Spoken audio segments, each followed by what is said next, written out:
Hi, I'm Sir Evans, the founder of Quality Service and the Superpower Planner, where we help people overcome adversity through the power of a plan. 20 years ago, I was 525 pounds, and over the last 15 years, I've had to grieve the loss of my mother, my father, my sister, and my brother. So trust me when I say I've had my fair share of adversity, and my objective is to help to make sure others can avoid some of the same pitfalls that I had to go through. I don't play video games as much as I used to when I was a kid, but there's still 3 life lessons that I want to share with you that I've gotten from some of the most popular video games ever created. Super Mario Bros. And Sonic the Hedgehog are by far 2 of the most popular video games ever made. But there's one commonality that I want to share with you that you probably never noticed. There's something interesting that takes place when Super Mario and Sonic the Hedgehog gets hit by one of their enemies or hit by an object. Mario goes from Big Mario to Little Mario, and Sonic, he gets hit, flies in the air, all of his coins are flying every which direction.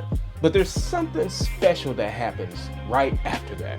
Have you ever noticed that each of them is invincible for a couple of seconds? Like nothing can hurt them. They can run through any object, they can run through any enemy without any harm. I believe that trauma and adversity has a similar effect on our life.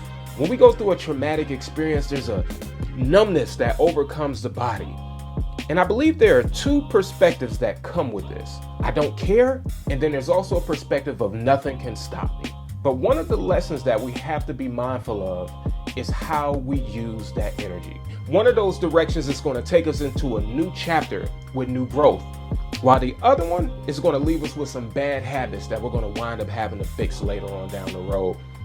Oftentimes, the people around us can semi-relate to what we've went through. It's understandable that you would choose that option, but you don't have to stay in that same place. So be mindful of how it is that you use your energy when you're in the midst of adversity. Maybe it's a toxic relationship you've been striving to get out of.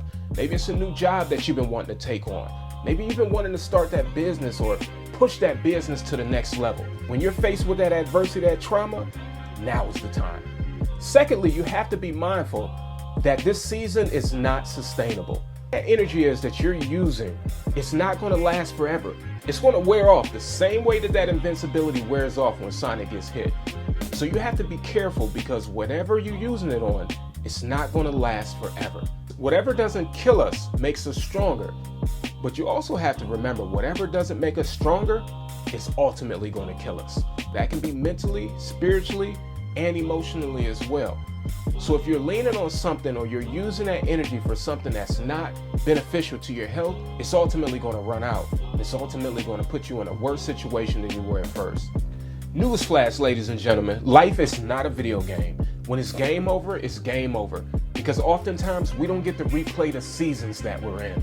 So be mindful of how you use your energy, how you apply that energy. Because what's not making us stronger is ultimately killing us. Make sure you subscribe to both channels. We'll leave the link below. And if you're in the Cleveland area, make sure you come out to What's Your Superpower workshop April 13th, where we help those to unlock that superpower, how to harness it and protect it. Salute.